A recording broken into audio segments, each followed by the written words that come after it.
Hey, what's going on, everybody? It's another edition of the IdahoSports.com Prepcast. I'm Brandon Bainey. Thanks for being with us, whether you're listening to this via our podcast delivery mechanism, whether that's Apple or Spotify or Stitcher, whatever, Google, wherever you get your podcasts at. Thanks for downloading it. We always ask that you rate, subscribe, and review the podcast. Or if you're watching this video on our YouTube channel, IdahoSports.com YouTube channel, or our Facebook page, or other social media, whether you're taking it in via video or audio, thanks for being with us here on another edition of the IdahoSports.com Prepcast. We've got a great guest lined up for today, Brandon Huffman. He's a national recruiting editor from 24/7 Sports. Going to be talking about some of the top football prospects that are on the radar for college coaches and recruiters. And so that's going to be a great interview, and we'll get to it in just a little bit. I wanted to go over a couple of things really quickly. Friendly reminder that we are less than a month away from the relaunch of our podcast network here at IdahoSports.com. Starting in August, we're going to be branching out and regionalizing our weekly prepcasts. We're going to have a prepcast for each district in the entire state of Idaho, District 1, 2, 3, 4, 5, and 6. And we've got an IdahoSports.com broadcaster in each district ready to rock and roll, giving you the regional information that you want to know. So, for example, our District 1 podcast, District 1 Prepcast up in Coeur d'Alene, right? The Coeur d'Alene area, North Idaho. We've got Ryan Skaggs, who's a Coeur d'Alene-based broadcaster for IdahoSports.com. And we're talking about all the big stories that apply just to the schools up north, whether it's Sandpoint or Coeur d'Alene or Post Falls or Lapway or whatever it is. So all you fans up north that think you don't get the attention and coverage that you deserve, or fans in Southeast Idaho, District 5, or wherever you're at, we've got a weekly prepcast dedicated strictly to your area, your region, talking about the schools and teams that you follow and want to know more about. That starts in August. We're also launching a couple of other specialty prepcasts starting in August as well, so stay tuned for that. Until then, I'm going to be here every week giving you new content, a new prepcast where we're interviewing different people, like this week, as I mentioned, talking to Brandon Huffman, the national recruiting editor at 24/7 Sports. And as we're talking about, the top football players in the state and who might be recruited to move on to the next level, we also unveiled the new feature earlier this week. It's our top 10 position lists at IdahoSports.com. We started with the top 10 offensive linemen in the entire state of Idaho. Now, this is not a comprehensive list by any means. This is just the editorial staff's opinion of who the top 10 offensive linemen heading into the season are. It covers all classification levels from 5A all the way down to 1A and all areas of the state, whether it's up north or western Idaho, central Idaho, southeast, wherever. We've got you covered. But it was, it's not just, hey, these are the 10 linemen that might move on to play college football. Some of the players that are on our list won't move on to play at the next level, but they're really outstanding high school players. And I think that was important to be recognized. We're getting lots of feedback and comments on our social media, Facebook and Twitter, which is the point, right? I want to start a discussion and start a debate on, who are the top 10 at each position. But along with that, it's not strictly the guys that are going to go on to play college, the big time college recruits. It's that, that's part of the consideration, but it's also, their stats, their team success from a year ago, all state and all conference accolades. So really it's kind of the complete package. And so, yeah, with it only being limited to 10 players at each position, yeah, there's definitely going to be some tough omissions. And that's what I want. I want to spark that conversation. So every Monday for the next 7 weeks, we are going to be unveiling a new top 10 position list. As I said, we started with the top 10 offensive linemen. Next Monday, we'll move to the top 10 defensive linemen, and so on and so forth. You can see it all at our website, IdahoSports.com. We're continuing to get those fall sports schedules in, football, soccer, and volleyball schedules.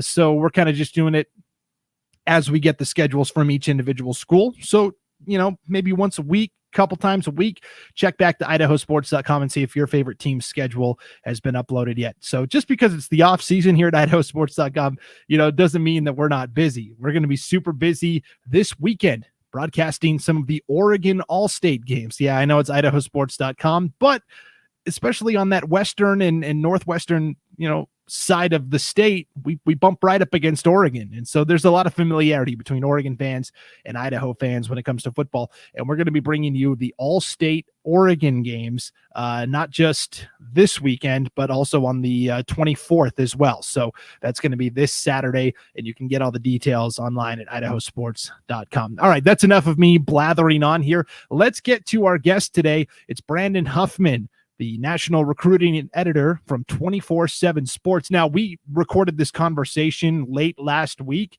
and as we're talking about the number one recruit in the state of Idaho, Colston Loveland, the tight end from Gooding, we kind of speculated on where he might go. Well, over the weekend, he officially signed his letter of intent and committed to Michigan. So keep that in mind. And we kind of speculated that that's where Colston would end up committing. So that's already happened. So just a little bit of the behind the scenes here. But without further ado, here's Brandon Huffman, national recruiting editor, 24/7 Sports. Thanks for tuning in to the IdahoSports.com Prepcast. Welcome into another off-season edition of the IdahoSports.com Prepcast. A pair of Brandons talking today. I'm Brandon Baney, and we're joined by Brandon Huffman, national recruiting editor for 24/7 Sports. Brandon, thanks for joining us. How are you? Good, doing good. Thanks for having me on.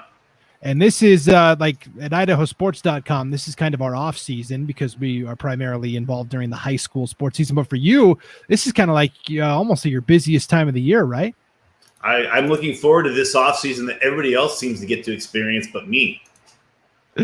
So tell us a little bit about what you do at 24/7 Sports.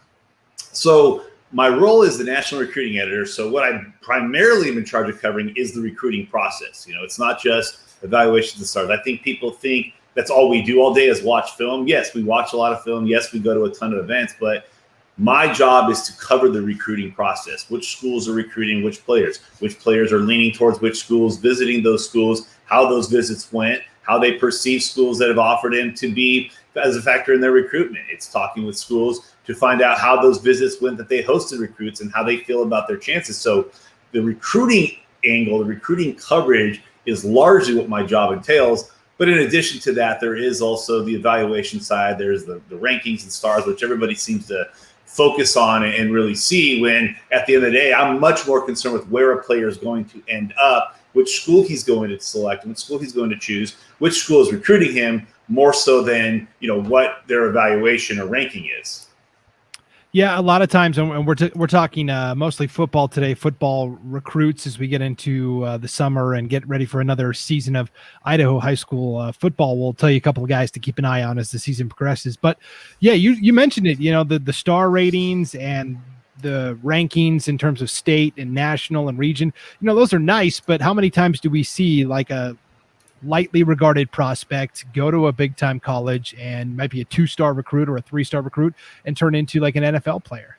Not as often as people like to make it out to be. We all like to point out the exceptions, but at the end of the day, when you look at the NFL draft, you might have 2 or 3 2-stars go in the first round, late developers, JUCO transfers. Maybe they transferred up. You see 10 to 12 5-stars go in the first round. So there is always exceptions to the rule. It's how a 7th round pick in the NFL draft can go on to be the winningest Super Bowl quarterback in NFL history. And another guy can be the number 1 pick in the 2000 NFL draft and be out of the NFL in 2 or 3 years. There's hits, there's misses, but I think people like to focus on the success stories. Who are the guys that outplayed their rankings rather than, hey, the guys that were predicted to be pretty good turned out to be pretty good? Not as exciting, don't make for as great as sound bites, don't make for as good as pull quotes or social media graphics. But the reality is that we've gotten better at that because there's just so many more opportunities to evaluate guys. It's almost impossible to be ignored. I mean, we have a 4-star player in the state of Idaho that I saw going into his junior year, going into at the end of his sophomore season. He's a 4-star. I had him ranked as a 4-star before any national offers came in. So that's how much I would say the evaluation context has improved over the 18, 19 years since I first started, where when I first started, the only way coaches knew about you is if your high school coach thought you were an absolute dude and he made a VHS tape for you. Now everybody's got a huddle. Middle schoolers, elementary school age kids have a huddle link. There's that expectation that because I have a huddle link, I am now a Division I prospect, when the numbers just don't necessarily back that up. Yeah, the athletes themselves have taken on a lot of the ownership of if I want to get noticed, I need to put myself out there. You look at an athlete's Twitter handle now, and all the pertinent info is listed kind of in the bio, right? 40 time, height and weight, GPA, all that stuff.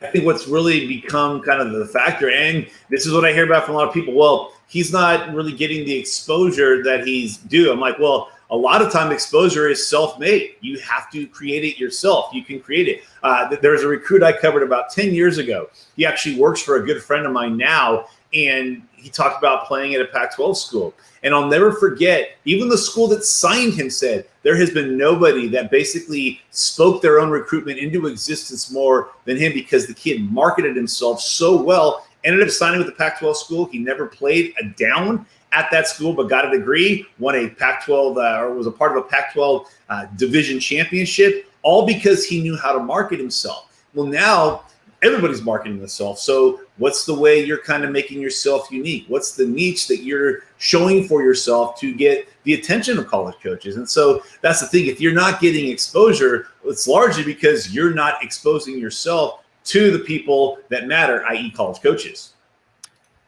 So let's dive into the state of Idaho. The recruiting buzz right now stops and ends with Colston Loveland from Gooding, the 4-star prospect that you alluded to earlier. What do you see when you look at a player like Colston Loveland from Gooding? I see just a unique pass-catching tight end who can also be a traditional inline blocker. He's kind of the complete package as a tight end. You know, more and more, and I say this as a former high school tight end who played in the Veer offense, you have a lot of tight ends that are essentially extra offensive linemen wearing wide receiver numbers. Then you have some tight ends that are more wide receivers that you're going to flex out, but they couldn't block anybody to protect their quarterback slide. So they're more of a big flex receiver than a true traditional tight end. But then you see those guys that are the traditional, they can do it all. They can block. They can, get out into the open field, make catch. They can make people miss. They can be a threat in the vertical passing game. They can be a red zone threat. And those are the tight ends that really are the ones that become that much more desirable. Sure, the Rob Gronkowski types that are specifically known for their pass catching ability are attractive, but there's a reason Tony Gonzalez is considered one of the greatest tight ends of all time, because he was just as effective blocking and sealing off the edge to allow for running backs to run off his blocks as he was for his red zone capability. So when you watch Colston, you see a guy who with his size serves as that sixth offensive lineman. He's able to block guys off the edge. He's able to open up holes, create holes with the right tackle or with the left tackle for the running back. But then you're going to line him up, and he is going to be a problem for linebackers to cover because of his size. He's going to be a problem for DBs to cover because of his size and his speed. He's going to be a problem for corners to cover because of his strength. So he becomes a matchup nightmare. When you have a guy who's 6'5", who's got the catch radius that he has, he's got the length, he's got this wide catch radius that you put it anywhere near him, he's going to be able to go pluck it. So linebackers are going to struggle to cover him. DBs are going to struggle to cover him. You're not even going to attempt to put a defensive end on him in coverage because he's just going to run right by him. So he's got this unique blend where he can be a blocker, he can be a pass catcher, he could be a threat who's going to draw men over to him that's going to open up passing lanes for the receivers or for the backside of the backfield because of how much attention he's going to draw. And when you see a guy like Jim Harbaugh going in on him, when you see Nick Saban and Alabama offering him, but more so with Harbaugh. I mean, this is a guy who in one recruiting class signed Zach Ertz, Levine Toilolo, and Ryan Hewitt, found a way to put them all at different spots on the field, even though they were all tight ends, and got all three drafted and went to the NFL. Nobody's done a better job nationally, I think, recruiting the tight end position and developing the tight end position like Jim Harbaugh has. And so you can see why he's going to Gooding, Idaho, to find a guy who fits perfectly into what the modern day tight end really is looked at. Yeah, it was eye-opening earlier this summer and spring when Alabama was showing interest. They've kind of fallen off a little bit, and Michigan seems to be the hot team. Now, what are you hearing in terms of Loveland and which schools might be a good fit? A lot of buzz coming in for Michigan right now. He took an official visit out to Michigan this past weekend. It was kind of interesting because the visit was originally supposed to be to Colorado. He ended up flipping middle of the week and decided he was going to visit Michigan. The Wolverines definitely did not hold anything back. They really did everything they could to convince him to leave Idaho, to leave the Pac-12 footprint. Because if you look at his three previous official visits, they were to Oregon State, Arizona, and Arizona State. So he also had the opportunity to stay in home. Boise State brought him in for an unofficial visit. But there's a lot of buzz that he's going to leave the Pac-12 footprint. Last time there was if you go back to the last two heavily recruited Idaho natives with Talon Togi and then Tristan Hodge a few years before that. Both of those guys ended up going to the Midwest. Obviously, Tristan Hodge ended up bouncing back to BYU, but he signed with Notre Dame out of high school. Talon Togi picked Ohio State over Washington. Now he's in the NFL. Colson Yankoff, he was from Coeur d'Alene. He basically was a West Coast kid anyway. He was from Southern California before he moved to Coeur d'Alene. He went the Pac-12 route, but Togi and Hodge were both those elite national recruits who had everybody in the country after them, and they felt the Midwest probably fit the closest to what they experienced in Pocatello, to what they experienced in Idaho, and made themselves natural spots. Now, you look at Colston, there really isn't any desire on his part. Alabama was after him. Auburn offered him. Brian Harsin offered him. LSU. But it seemed like Michigan was the only school outside that Western Pac-12/Boise State footprint that he really seriously considered.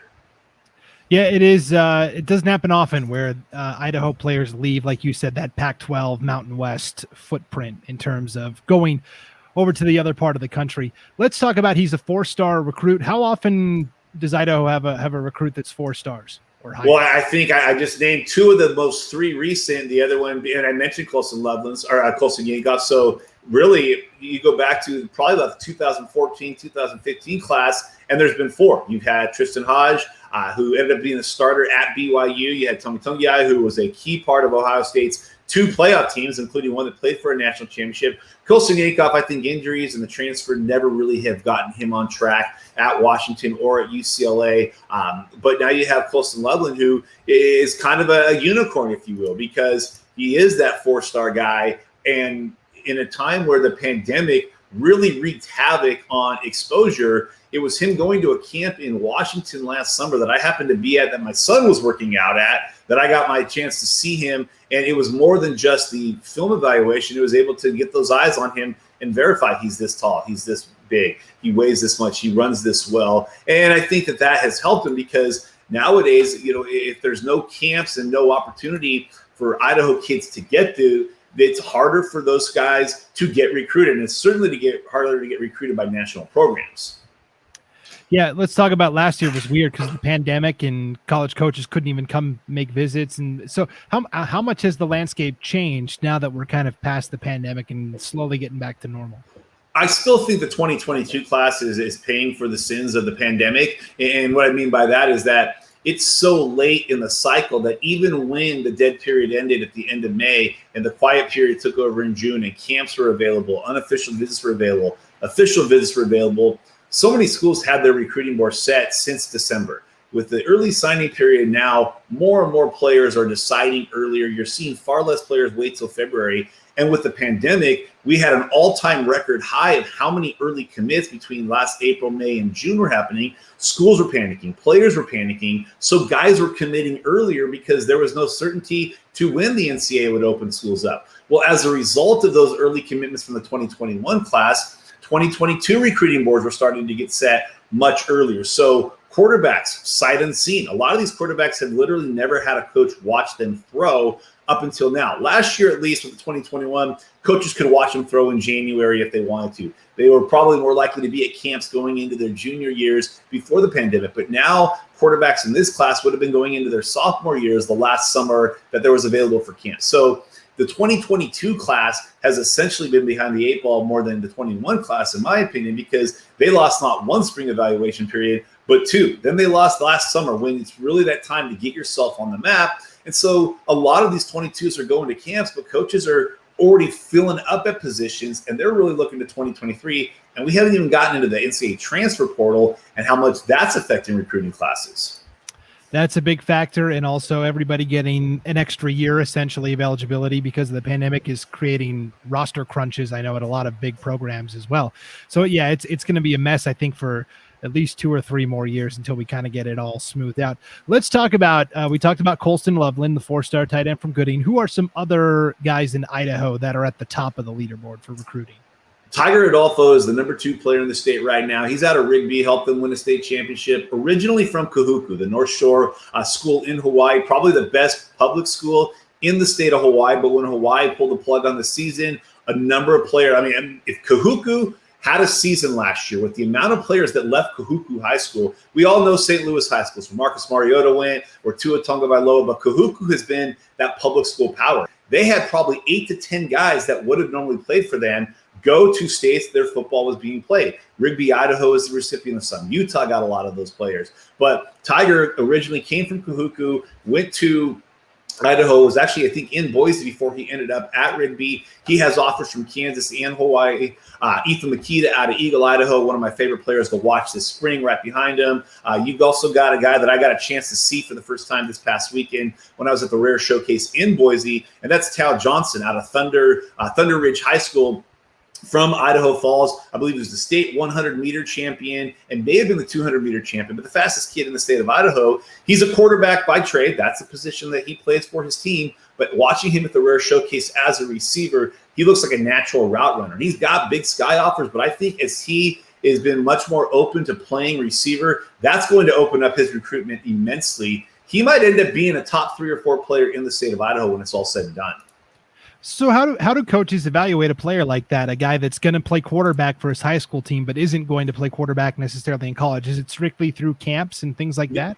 It really is. It's go to camp, go work out at this position, and then let's see if you can do it. Another kid that I saw do that at that camp was Brett Spencer out of, I want to say he's out of Weiser, Idaho. You know, he's a quarterback by trade, actually went to the Stanford camp last week. They had him work out as a safety, and then at the Rare Showcase, he worked out as a receiver. It's not to say they don't think he can play quarterback. It's to say, we think you've got the ability to help us in a number of ways. We want to get you and find a way to get you on our team. We may have a guy at your spot that's a little bit more polished, a little bit more ready, but your athleticism is impossible to ignore. Let's find a spot for you. So that's where the camps become crucial, is that these guys then go to the camps. They may go work out with one group, and then the coaches say, hey, you know what? You go play that group, no chance to play for us. But go work out with that group. Now you've got a chance to play for us. And so guys are having to weigh what their heart's telling them about what they played on Friday nights to then listen to what their head is now telling them about what they potentially could play on Saturdays.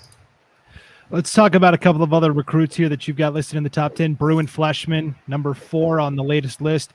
He is a kid at Century that was going to be the starting quarterback last year, and after one game, they said, well, let's move you to receiver and see if that is any better. And he really took off and flourished. He's going to go to Air Force to be a tight end. That was a very early commit that he committed to earlier in the spring. What do you look at when you see Bruen Fleshman? Well, first of all, I look at the fact that Bruen and Titan, you know, his brother that I want to say signed at Montana maybe a year ago. I mean, we got some of the best names, you know, in the country. I think he signed with Montana State. Sorry.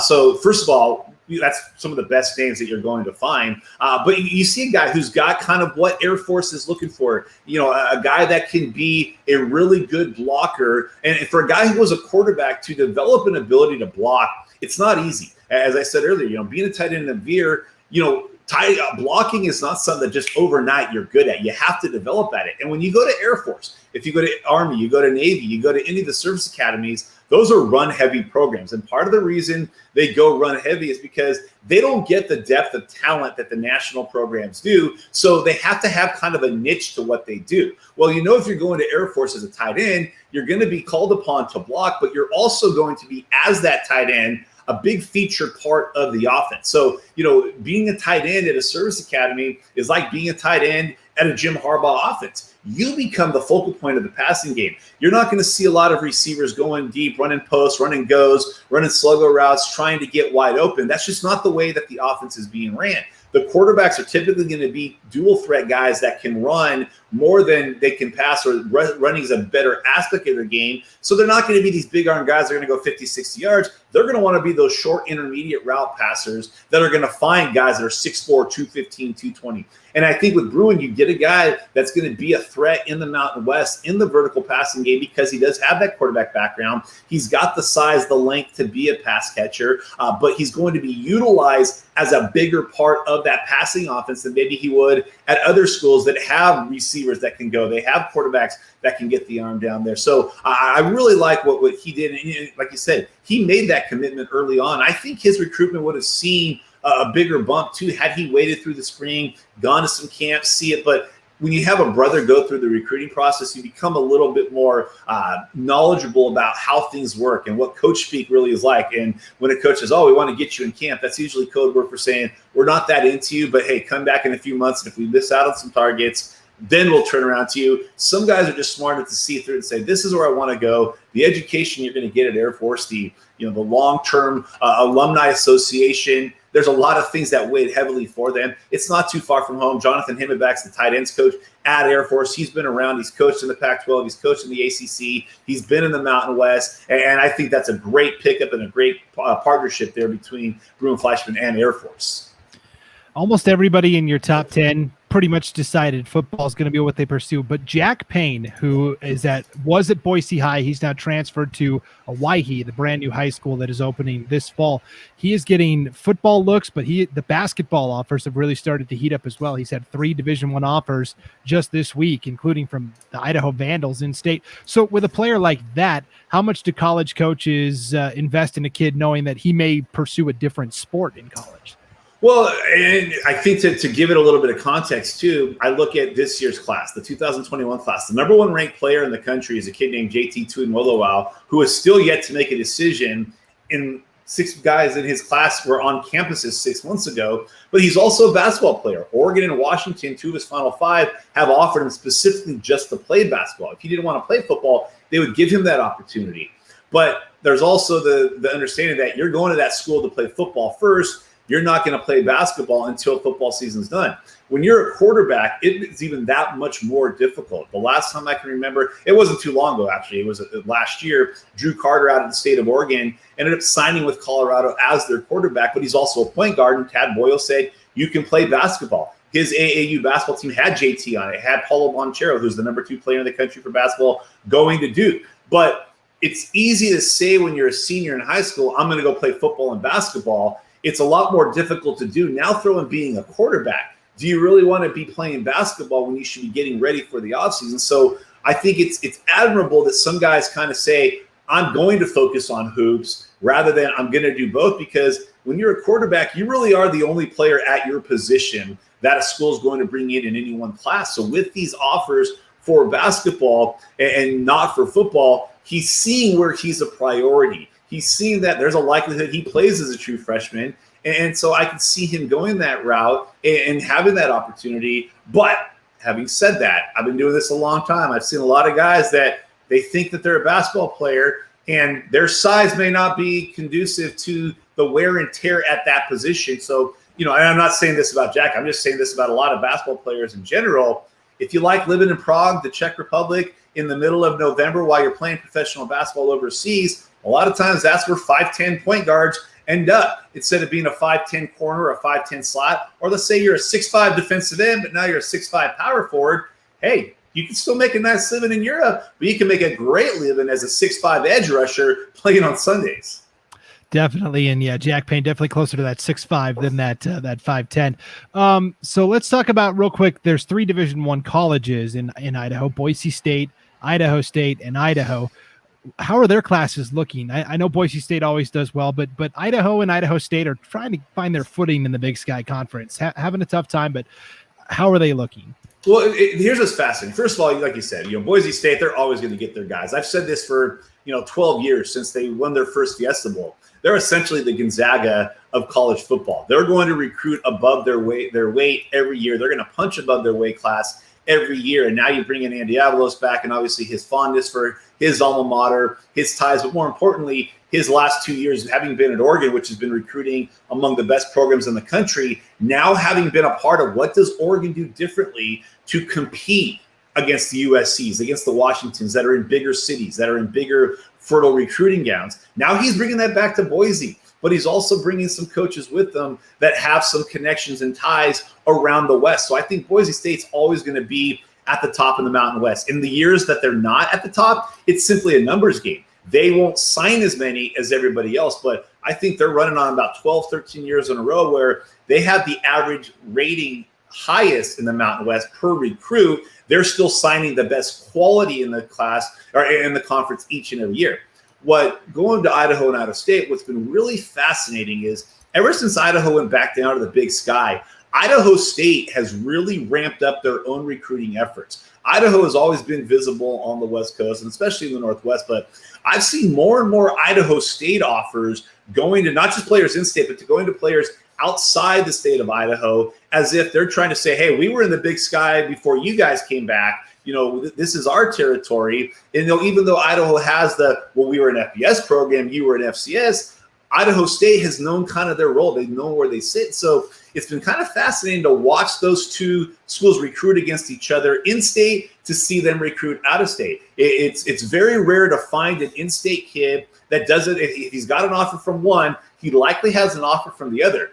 The other caveat being thrown in there, though, and we'll see if this continues with Jeff Choate now at Texas, but Montana State's starting to become a pain in the rear to Idaho and Idaho State with in-state kids. And they've signed a number of top kids in-state the last couple of years from Idaho and just got them to drive over a state east and go to Montana State. So will Montana State continue to do that with Jeff Choate gone? Who knows? Obviously, he had a lot of ties to Boise State himself, so he knew the landscape and the footprint that he wanted to recruit. But now when you're Idaho and Idaho State, it's hard enough to have to recruit against when a Boise State comes in and recruits that kid, or another Mountain West kid comes in. But when you're even your own conference, you got other states that are now acknowledging, hey, there's talent in Idaho, let's go get it. That makes it that much more difficult. So it's been fun to watch those two schools battle against each other. And, neither school has a ton of recruits right now that are committed. I don't think either school has a commit that I know of, but they're both being mentioned with a lot of in-state kids. And now you got Montana State coming in there and trying to rabble-rouse a bit. We're talking to Brandon Huffman with 24/7 Sports. You can go to 247sports.com to look at the class of 2022 and see who the top players are in the state of Idaho heading into the season. Who's somebody outside the top 10, somebody maybe lower on the list that you think has a chance to rise up with strong play as the season gets going? The guy that I'm probably the most interested in watching over the course of the next year is Fisher Clements. One of the things that I love about this West Coast group is that it's one of the best tight end classes in the 2022-2023 class. And Idaho's got 4 players that are in the top, 13 that are tight ends. So again, maybe I'm biased towards tight ends, being one myself, but the reality is you look at Colston Loveland, offers as a tight end from all of the programs. You got Cody Walk, offers as a tight end from the in-state programs. You got Bruen Fleshman, who's already committed to a Mountain West school as a tight end. So Fisher Clements may not be getting the attention of those guys. Part of that's because he's originally from Sacramento area in California, moved to Idaho prior to his junior season, played, got a chance to watch him this last week. He's got the length that you want. He just needs to get stronger. And so I think that now that he's at a school and people know he's at that school, rather than being lost in transition, a lot of guys that made moves this last year from California to states that were playing football in the fall were kind of out of sight, out of mind. Nobody knew that they had left. And so unless you were a guy like a Darius Clements who left Oregon to go to Utah and ended up being at a school in Utah that had a former BYU coordinator as their OC, a lot of guys kind of slipped under the radar. So Fisher has slipped under the radar a bit, but I've seen him a lot. I can tell you with that size and with the tools that he has, if he could just get a little bit stronger, and I told him this after the camp this weekend, hit the weight room. That's really the thing you need. You got the size, you got the length, but linebackers were able to muscle him up a bit. If he now is playing at 6'5", 240, 245, now you're playing with a whole new set of tax possibilities in that regard. So that's the guy that I would say keep an eye on. He will eventually move himself into that conversation with the other in-state tight ends. And he's at Mountain View, and they always go deep into the playoffs, so it'd be a chance to really shine on the biggest stage. Real quick, I wanted to ask you about Talon Togi, another Rigby Trojan. He is a second cousin to Tommy Togi, but that's a name that's not common, and obviously it's a name that's at the forefront of a lot of minds right now because Tommy Togi did just get drafted in the NFL. How much does the name recognition get him, and how much is it like he's got to go earn it with his play on the field?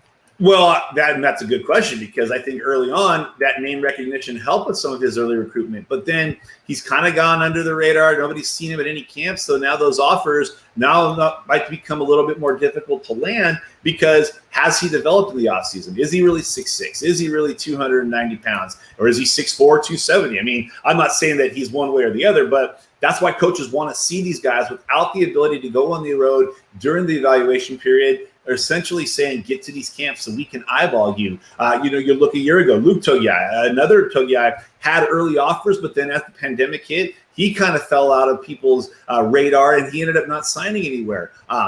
2 years ago, I think it's Talon's older brother, who ended up being the number 2 player in the state, Kanoa, signed with the University of Utah. He had the benefit of the spring. He was also a hooper, so he had AAU basketball where people knew about him, ends up signing at the University of Utah and was on people's radar. So in a time where there's no camps, in a time where college coaches aren't flying to Boise or to the state of Idaho, in this case Pocatello or Rigby, in droves, you got to get to them so that they can back up what they offered on film and now see for their own eyes, okay, he checks every one of these boxes. All right, Brandon Huffman, national recruiting editor for 24/7 Sports. Thank you for I know you're a busy guy, so I appreciate you blocking out a chunk of time for us. It's been a lot of fun talking Idaho recruits and Idaho college football programs, and maybe we can check back in down the road as we get closer to signing day. Please do. Look forward to it, and thanks for having me on to talk.